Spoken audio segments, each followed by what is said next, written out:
Unnecessary regulatory burden hampers the growth of businesses in the Philippines. In fact, the World Bank ranks the Philippines 124th out of 190 countries for ease of doing business. And this is strongly felt by businesses. Government and the private sector are partners. No economy will grow without these two, gaining ground. Okay, government, it's your job not just to regulate. Aside from regulating, you have other functions, but of course, one of them is to regulate to make sure there is no one who takes advantage. Okay, kaya may PCC, no, to make sure that even mergers are not to the disadvantage of the buying public, right? Too much overregulation kills the smaller players in any industry. You have to comply with this requirement for this, so on and so forth, no? Which some of them are good, but others are redundant. If we submit to the same agency, again, we submit the same thing to another department of the same agency, diba? And some are a little bit too meticulous, too much info, unneeded. They're just gonna file it and then probably throw it in the backlog, right? We're squeezed, and a lot of us are thinking of getting out of the industry. The situation in the housing industry seems to be as worse. Housing is one of the most heavily regulated businesses or industry. I don't know of any other industry that has to contend with about 78 permits, 22 offices, 146 signatures, and about 373 documents in order to have a project going. So regulations impacts a lot on our ability to deliver houses as well as the cost of these houses. But the government is not blind to these situations. The Philippine Development Plan 2017 to 2022 gives importance to improving ease of doing business in the country. Yeah, essentially, regulations should be minimized. Make sure that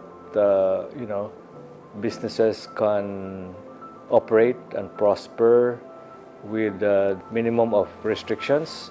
That would be best for the economy and for people, because the more competition there is among industries, among firms providing goods and services to people, the better the service, and also the cheaper, the less expensive the price of the service or the goods that are being sold to people. Because the more regulations that you have in the government, the more avenues for corruption. For instance, the Department of Health is among the several agencies that are working to adopt smart regulation.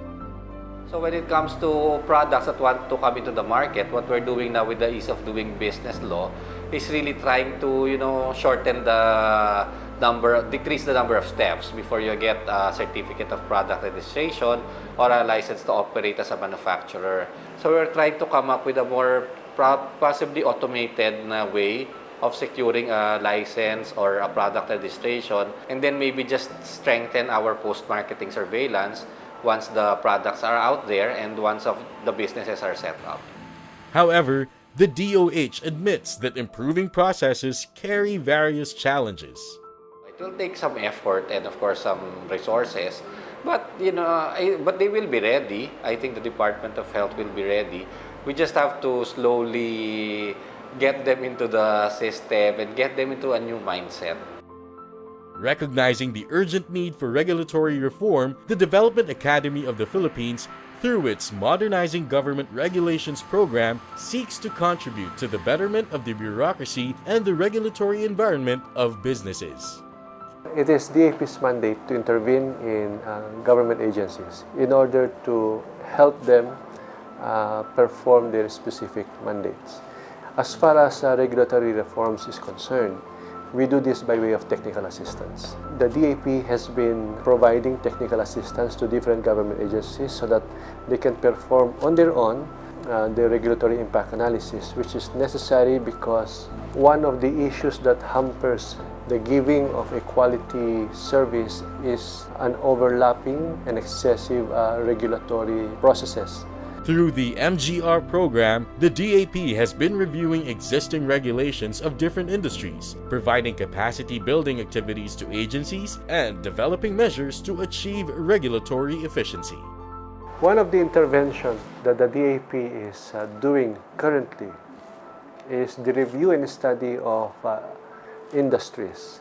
We hope to finalize its result so that it becomes later on the basis for the reforms. Through these efforts, the DAP, through its MGR program, offers concrete solutions to improve regulatory quality and reduce unnecessary burden to businesses.